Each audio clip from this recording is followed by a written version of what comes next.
the matter of the people of the state of California versus Orenthal James Simpson, case number BA096. And so, my fellow Americans, ask not what your country can do for you. Ask what you can do for your country. Sweet. We are recording. We just hopped on. Taylor, happy Sunday afternoon. How are you? Good. How are you? Happy Sunday. I'm good. It's been man, every time I come to Dallas, it's like it just throws your plans off, you know? Yeah, it's so far away from so where you live. I mean, it's like it's only 3 hours. It's more so like it's just like the day-to-day life stuff gets thrown out of whack, you know? So anyways, I'm here being sociable and doing family-related stuff, which is always a good thing. You'll notice that my audio is probably going to suck given that I'm not at home, but this is the best I can manage at the moment. I think you sound fine. Good. I'll take it. Fine Thanks. is good enough. I'll kick us off and do an intro. We are Doomed to Fail. I'm Farge, joined here by Taylor. We are your favorite, I think, hopefully, twice a week podcast. We cover random topics, and who knows what we're going to talk about. It's going to have something to do with something fun, gory, historical, whatever. We're kind of all over the map, and we kind of like it that way. Right, Taylor? Cool. I like it. I like it that way. I do have an announcement related to that for later, but I will get to it. All right. Taylor, who goes first today? I think you do. I think I do. Okay. Then let me go ahead and pull up my story. I'm going to do a little bit. Technically matter, but you go first. Yeah, I know. We just started doing it this way, and now we're doing it this way. Yeah, there you go. So I'm going to do a weird kind of throwback. I started researching this topic, and it kind of took me back to episode 19, actually. So basically, I started researching this one case that led me to another case that led me to a town. It's a town we covered forever ago when we covered You're the Worst, Ken McElroy. You remember that one? Yeah. So the town that happened in was Skidmore, Missouri. And that's, I started looking into it and felt compelled to at least bring up the fact that there's something going on in that town.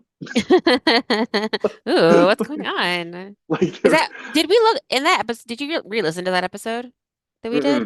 Is that the one where I did not re-listen to it, but is that the one where we went on the map and we were like, there's 4 things, and then there's like a general store for sale or something. Yeah, there's like 200 plus people, give or take, that live there right now. Yeah, it's like it's a small town, as definition goes. It's an exceptionally small town, but the reason, so it's 1 square mile is what the town is. Like I said, it's like a little over 200 people according to the 2020 census right now. It is tiny. There's like 1 store in town, and it just has a very, very unique kind of personality. And what's interesting about Skidmore is, I mean, every town has violent crime, but Skidmore actually has a lower percentage rate of violent crime than other towns in the United States. But which, I mean, who cares? I mean, the sample size is 200 people. Like, everything's going to throw it off. I always feel like just population density is so wild because, like, you say 200 people is a small town, but also, like, I don't feel like I know 200 people. Do you feel like you know 200 people? I guess maybe, but like, if like Joshua Tree has like 6,000 people in it, there's no way I'll meet all 6,000 people who live in Joshua Tree in my life. Well, I think when it comes to a town, it's like the fact that you have to have different skills and things that you offer up. And so a 200-person town, like you got 1 mailman, 2 cops, a bartender, a grocer. You know what I mean? Like it's just like you're very limited in terms. There's no Whole Foods in towns like this, or any kinds of specialties really. But I guess like I said, like they have a lower than average violent crime rate than the rest of the U.S.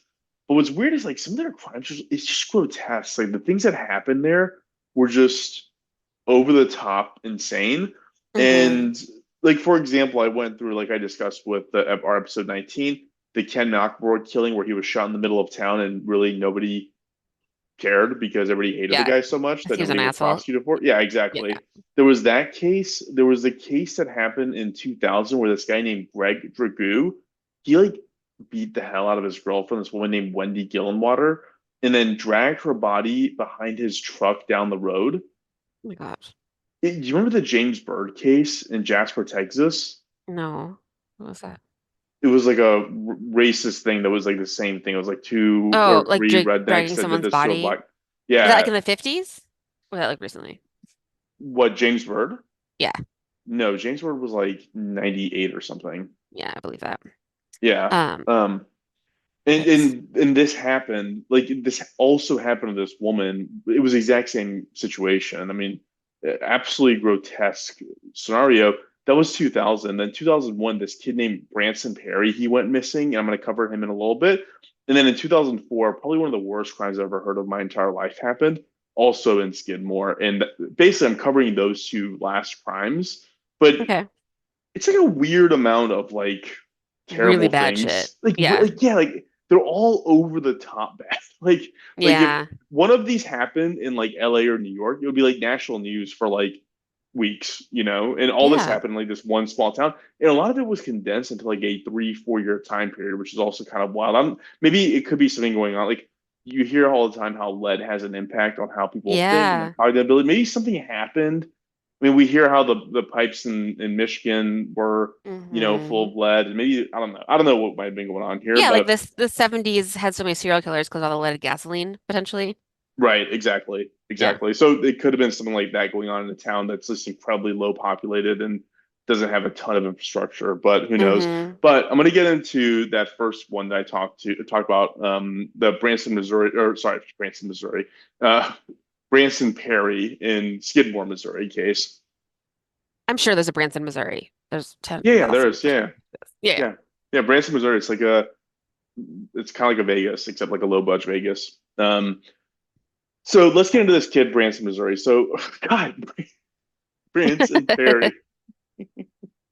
Let's get into this kid, Branson Perry. So, a little bit of background on him. So, Branson, he was a graduate of the local high school here, there in Skidmore, Missouri, and he at the time of the events we're talking about, he was 20 years old. So in like the preceding 2 years from when he graduated until what happened on this date, he basically just like drifted around town. He was like a townie. He was a really, really nice kid. Apparently, he would just like help out with like odd jobs and make money doing stuff like that. Maybe do some contracting work, like labor work here and there. And in the middle of all this, he was also living with his father, a guy named Bob, who was divorced. His mom was in town, but they weren't together, and so he lived with his dad, Bob, who apparently had Hmm. some medical issues, and he helped kind of take care of him. So he seemed like an all around like a decent kid with a pretty close relationship with his father. One way we know that he had a pretty close relationship with his father was that on April 7th of 2001, he was visiting a friend named Jason Bierman, and he was apparently date raped.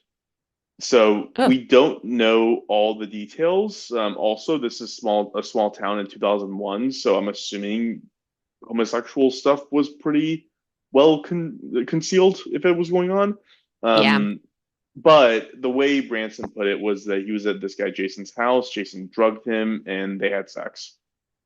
Brant, uh, Branson told all this to his father, and in a slightly, I don't know, I would kind of consider this almost like progressive in a way. Like he was just pissed at Jason for taking advantage of his kid. Like apparently he had known that his son, he had thought his son might be gay, but like he didn't really press the issue. And Hmm. there was something going on with this situation because apparently drugs were also involved outside of the date rape component of this. Hmm. But regardless, like this ended up happening on April 7th of 2001. The date is going to be probably important. I don't know how important, but it's probably going to be important. So on April 11th, so 4 days after this, Branson was home alone with his friend Jenna, and she was over there to help him kind of clean the house. Like I said, he was really close to his dad. His dad had health ailments. His dad was in the hospital at the moment, and he was under the assumption that he had to get things in order at the house for when his dad comes home from the hospital, which he assumed was going to be very shortly. So Jenna was there to kind of help him clean the house, get things taken care of. He'd also retained some unidentified men to work on his dad's car to get that up and running as well. So this is April 11th. So this is 4 days after the date rape situation. Okay. At around 3 p.m. that day, Jenna says that she saw Branson take a pair of jumper cables out of the house because he was going to walk it over to this tool shed they had that was adjacent to the house. And she never saw him again. And apparently she never reported anything about this either. She just kind of left. She's like, oh, well, I guess he's got bored and did something else. So I'm just gonna leave, which little sus, What? but I know, I know, I know. It's a little too casual. But I try to Yeah. put myself in the frame of mind of like I'm a small town person because all these people kind of seem like they're like drifters almost, just kind of like Mm-hmm. come in and out of each other's lives, and it's very transient. It feels like. Mm-hmm. So at the time that he disappeared, like I said, his dad Bob, he was in the hospital, and he ended up getting released from the hospital a few days after April 11th. And so he was gone. Nobody had seen him for a couple of days before anybody even noticed what was going on. So once Bob got home and he couldn't find Branson, he and Bob's mom, Branson's grandmother, filed a missing persons report with the police, and the police immediately set out searching a 15-mile radius around the house and ultimately found nothing of note. What's interesting is they didn't even find the jumper cables, but apparently a few days after this event, the jumper cables kind of showed up on the front doorsteps of the house, and nobody can really figure out like, did we miss it? Like, what, how did this thing just show up? Weird. Yeah, and the other caveat I'll throw out there, and like not to besmirch anybody on this, but it is a small town police department, right? Like again, at the time of this event, I went back and looked at the math on this. At the time of this event, it had a population of 342 people. So like you're not dealing with major homicide units and detective units and CSI. Yeah. Like that's not the universe we're talking about here. Um, so anyways, going back to the case itself. So police do this search. They don't really find anything. Um, People he was acquainted with were all interviewed and they were all given polygraph tests, and nothing suspicious kind of came out of the polygraphs or any of these interviews. The only thing that came out of the interviews that police kind of looked in on, like I said before, is that Branson, to whatever extent, was like dabbling a little bit in drugs, like some marijuana, but also some methamphetamines. So like he was it sounded like he was like not over the precipice yet and was like kind of just in that periphery. And that piqued kind of the police's radar and thought maybe this could be a drug related thing.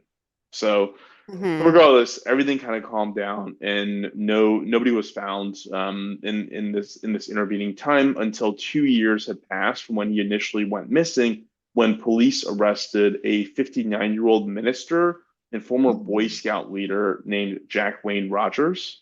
Fuck. So they arrested him on assault charges because he apparently attempted to remove a trans woman's genitals in like a homemade surgery in a hotel room in Ohio. Jesus. Yeah. I So, just have a bunch of swear words to say to things you're saying to me because that's okay. Continue. I mean, by all accounts, it was like consensual to the extent somebody can consent to be practiced medicine on illegally. Yeah. So they arrest this guy.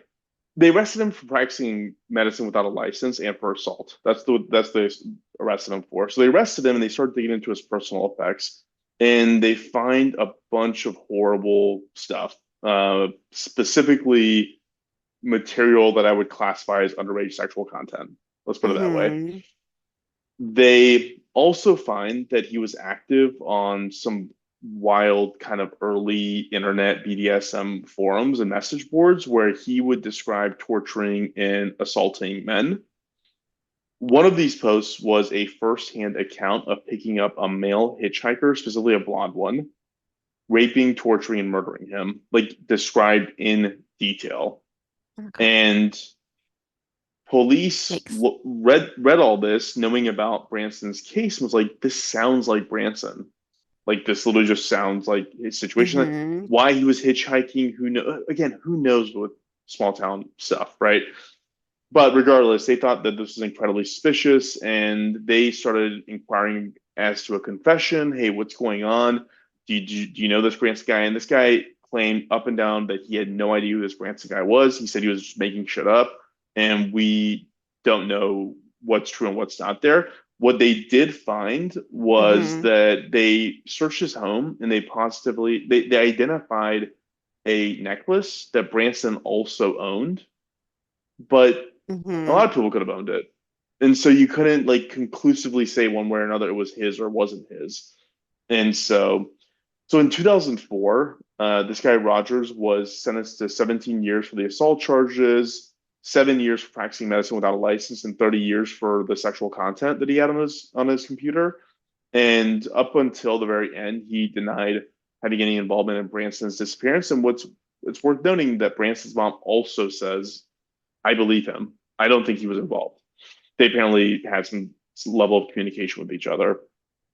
By this point, Branson's um, uh, dad, Bob, is dead, and the family is kind of still trying to sort out what's going on with him. It would be another 5 years later in 2009 when police dug up a farm in a Hmm. town called Quitman, Missouri, because they received some sort of credible tip that his remains would be there. They dug up apparently a 20 foot by 20 foot by 23-foot deep trench to try and find any sort of human remains, and they couldn't. So as of right now, the case is still open and unresolved as a missing persons case. He's But just missing. He just like walked out the door and never came back. yeah, what's interesting though is that his family, so his dad Bob died in 2004, his mom died in 2009, I think. Um, when his mom died, they said that she was predeceased by Branson. So the family has already concluded that he's dead, and by Yeah. all accounts, he has to be dead. Yeah. And so, but one of the things that also happened in this, one of the things that also touched on this is the second story. So pretty soon after Branson went missing, and again, this was ongoing as a missing persons case. Like they were up until 2009 actively digging trenches to find this kid's body. Something else happened in Skidmore that was even bigger news than this. Hmm. So the second story, which is absolutely insane, is that 3 years after Branson went missing, his first cousin from his mom's side, Bobbie Jo Stinnett, also had a crazy event happen to Hmm. her. And that's where all the attention kind of shifted over to. So this is Branson's first cousin from his mom's side. And this is 3 years after he was Hmm. disappearing. So her name is Bobbie Jo Stinnett. She was living in Skidmore with her husband, a guy named Zeb. They ran a business of breeding pedigree rat terriers out of their house, and they were Hmm. heavily involved in dog shows and dog related events around the area. Have you seen Best in Show? Yeah. Oh my God. So good. It just feels like a small town hobby, right? Like you never see like Chicago socialites Well, going to. I don't know. 'Cause I feel like the Westminster Dog Show people are very posh, aren't they? I mean, I've seen the audience. Like, I don't know if I call them. I mean, I'm Oh, well, passing maybe not the judgment, but audience, but like the people who are on it, who are doing it. sure, sure, yeah, they're all whatever that woman's name is from Best in Show. Yeah. Oh my God. So Kevin's funny. mom from Hmm. Home Alone. So that's what they did. They were living in Skidmore. They were involved in the dog show. And in 2004, Bobbie met a woman named Lisa Marie Montgomery by virtue of her interest in dogs and, all that stuff. So Lisa is a unique character unto herself. So she's not at all a well-adjusted adult. She was basically abused in every way a child could be abused. It Hmm. is incredible, like the things that she endured to the point where obviously there was a stepfather involved, there was sexual abuse involved. And when her mother discovered, I think she was 14 years old when her mother discovered that this abuse was going on, the mother threatened her with a gun, saying not to tell anybody else about Oh this. no. No. Yeah, yeah, she was. I mean, yeah, to stay on brand, she was definitely just doomed to fail from the beginning, like just Yeah. given absolute horrible hand at birth. So she ended up having four kids and then later on having her tubes tied. That's good. She had four kids. I couldn't figure out if the four kids were all by the same person, but I know she was married three times. So that's a little bit like just the background of like who this person is that Bobbie made friends with over the dog scene. going back to Lisa and Bobbie's dynamic, again, they bonded over their mutual love of dogs. They also were both pregnant, and so they bonded over that.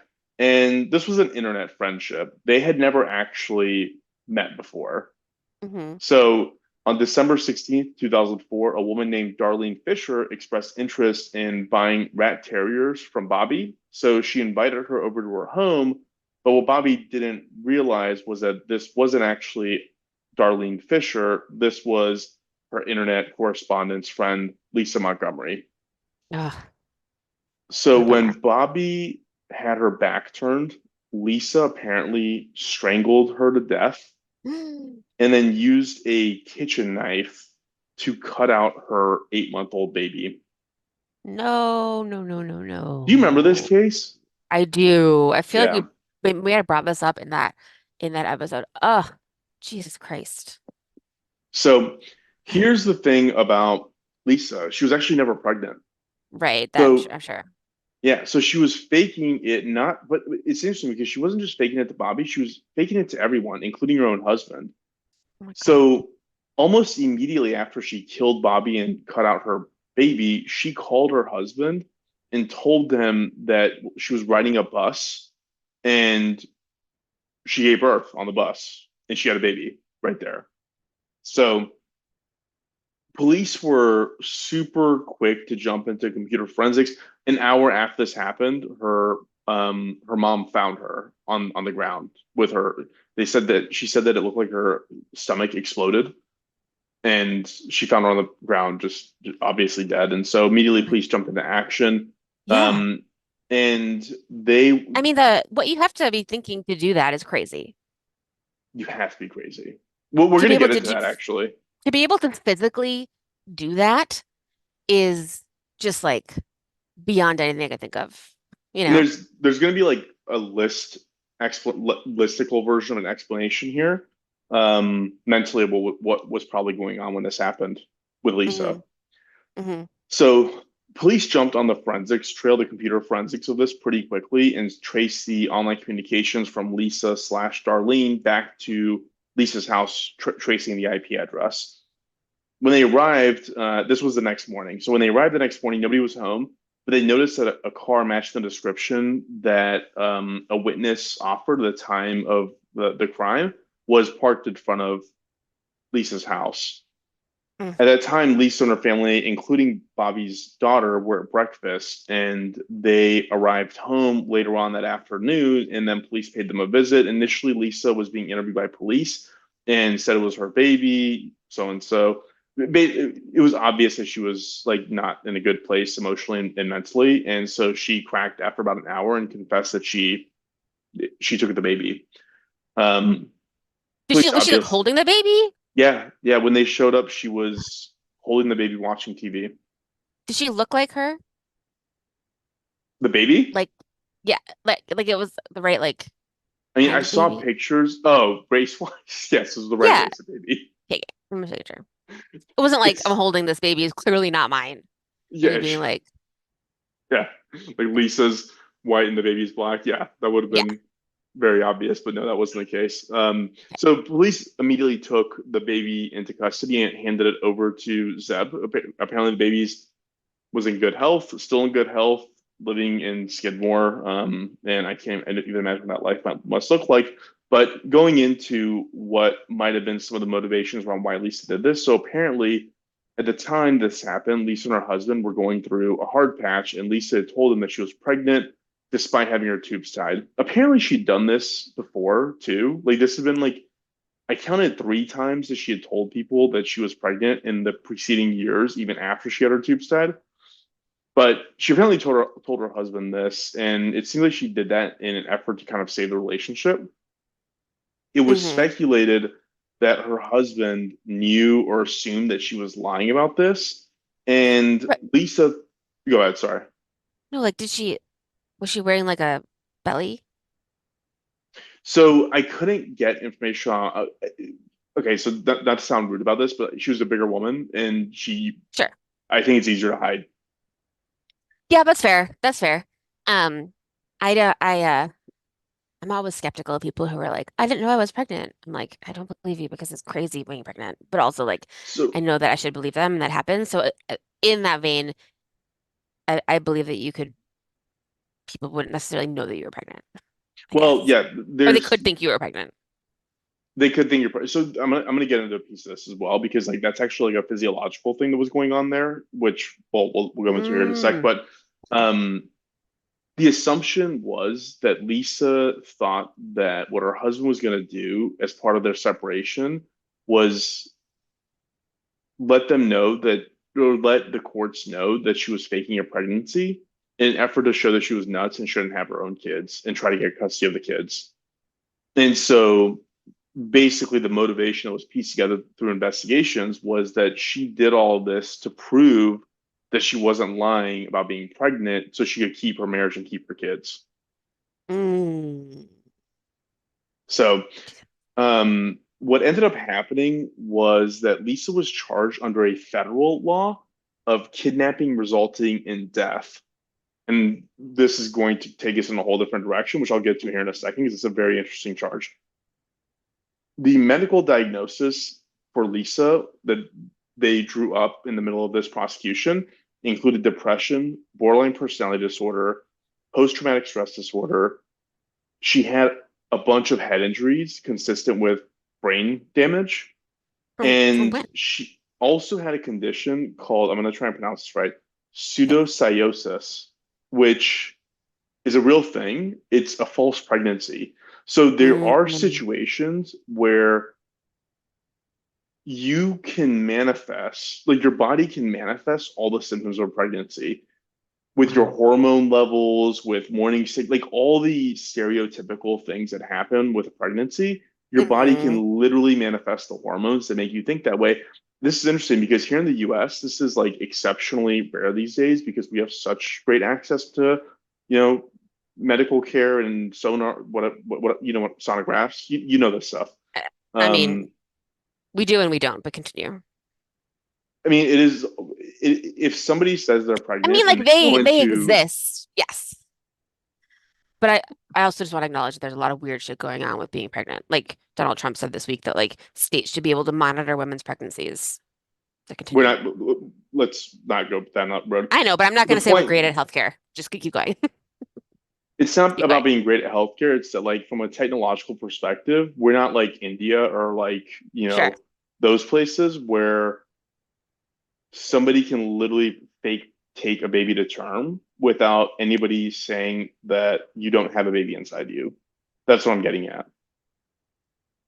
Does that make Oh, right, right. sense? So you can have like this disease that you think that you're pregnant, but you don't know that you're not pregnant. Right. And everybody would think you were pregnant because you have all the symptoms of being pregnant, so no one would expect you not to end up with a baby eventually.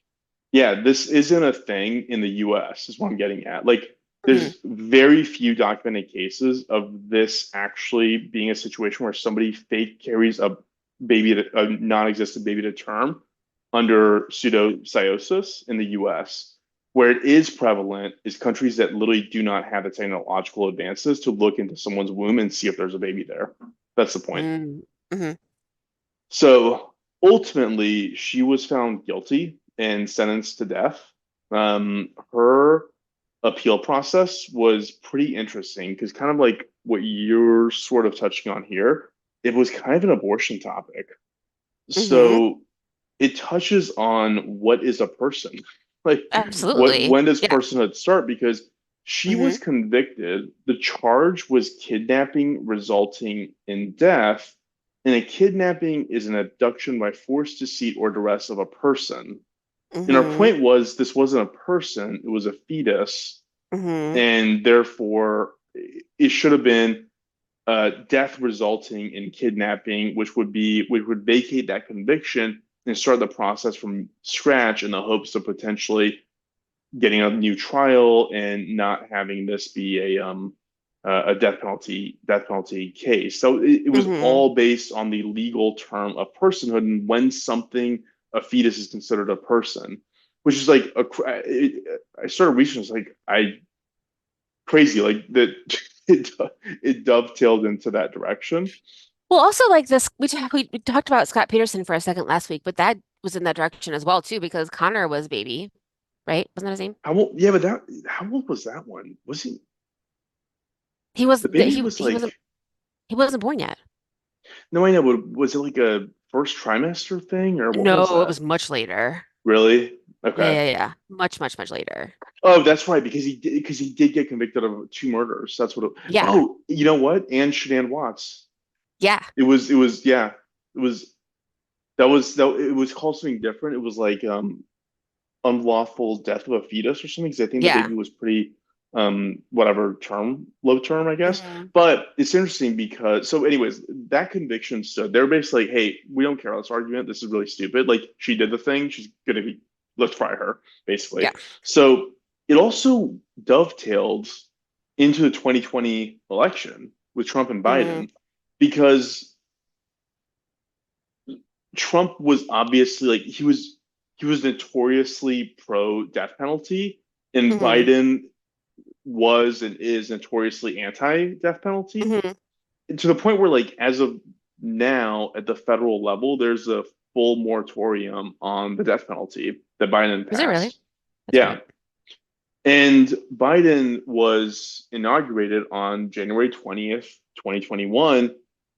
Her appeals exhausted on January 12th, 2021. So apparently, Lisa in her jail cell had a calendar with Biden's inauguration date like circled and like checked Hmm. off because she was like, just push this thing to get through January 20th because Hmm. she assumed, correctly so, that if she made it through the 20th, then she would be able to hit the assumed federal moratorium that Biden was assumed to pass once he went into office. And hers would have been the first case that would have come across his desk. Again, this is a federal crime. So this is not up to the governors or anything. This is up to the president to decide whether to grant clemency or Is not. it a federal crime because it's kidnapping? You know what? Actually, shame on me. I don't know exactly why it was a federal crime. Got it. I don't know. I I feel don't think she crossed state lines. hmm Maybe kidnapping is a federal crime. I don't know. Yeah. Oh, if you cross county borders, it becomes a federal crime. So maybe she did that, Maybe that. Maybe even if that. she didn't leave the state. Yeah. Yeah, maybe that. Maybe that. I should have looked that up. So again, January 20th is the date. Her last appeal was exhausted on the 12th. It was that day that she was transferred to the death chamber. Whoa. So she was executed officially on the 13th. So it was Wow. 1:31 a.m. that she was killed. If she had made it 1 week, she'd still be alive. Which I don't actually know Wow. how I feel about it because I feel like she's like a horrible person. I mean, I know. I obviously don't she suffered a either. lot of like I'm not. Yeah. This is not something that like. It's funny because like I've read so many of these cases where like yeah, like if you were going to find like the poster child for why you should or shouldn't be doing something, Hmm. there's a great one for that somewhere Yeah. in any situation. In her Totally. case, it's like, what a fucking monster. Like, Totally. to the 100%. depths. And then, To the like you brought depths. up, absolutely. And you brought up Trump. Like, remember when Trump struck that two-page ad in the New York Times to bring up back the death penalty for the Central Park Five, and they were innocent? Yeah, yeah, Like yeah. But that well, that's why we don't like it because people are innocent. It's not that's why a I perfect. mentioned that he was like notoriously pro death penalty. Yeah. Is literally I was thinking back to that situation. It's that dude, that's not even the worst one. The worst one is that 14-year-old black kid who was accused of killing an 11-year-old white girl, and they had to put Hmm. like Bibles underneath him so they could electrocute. Like Oh, because he was so hor- small.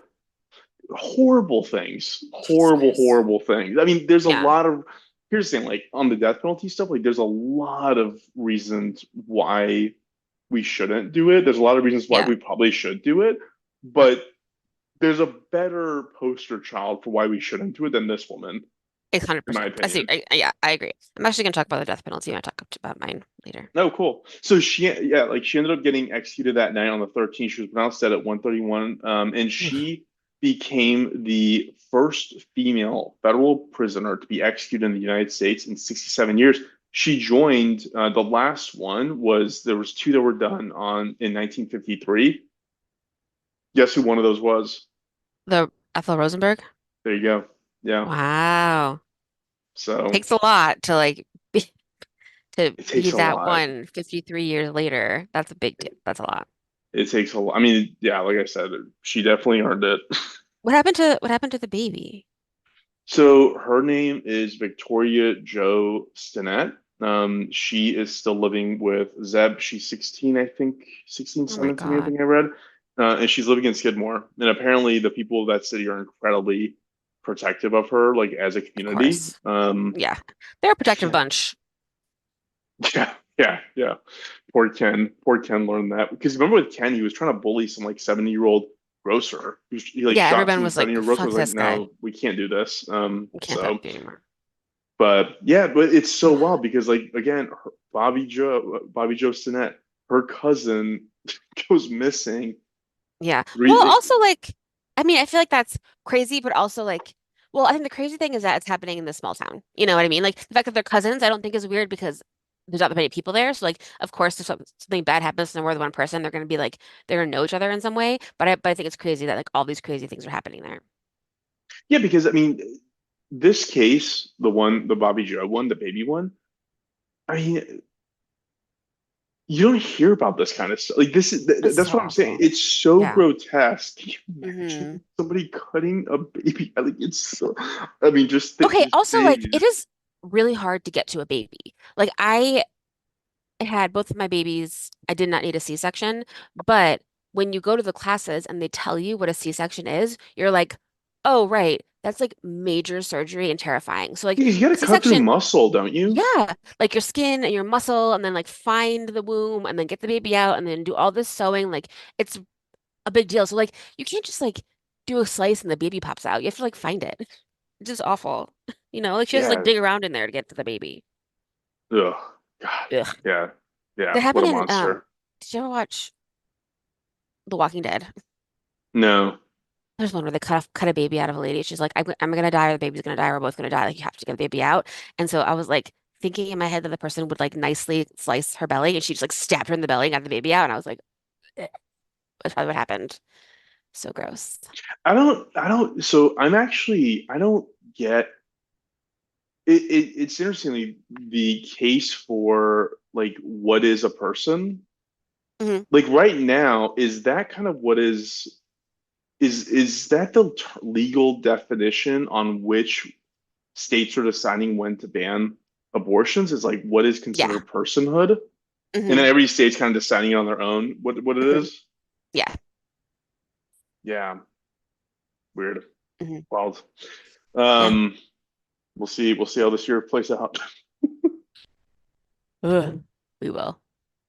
But that was my story, and yeah, I know I kind of went backwards a little bit to episode 19, but man, I found her story, then I found Branson, and then I saw the name Skidmore, and was like, that's weird. That sounds familiar. And I went researched that, and I was like, oh right, Ken. Like, Yeah. what is up with this town? Because I remember back when we did it the last time, we looked up how much a house on Zillow costs there, and it was like $37,000. And there's like Well, then one, there was only one. Yeah. yeah, there was only one there, and there was only like one like convenience store in town. And that was also like the hangout spot. Like, yeah. So anyway, it just piqued my interest. But I would Yeah. have covered this anyways if it was just this woman's case because this one's big enough to like deserve its own Hmm. one, but it also just dovetailed nicely into other things we talked about. So Man, I mean, just way to ruin so many lives. It's just unbelievable, you know? Um, Lisa's kids, her family, their life is probably in shambles, which Not to like mention, yeah.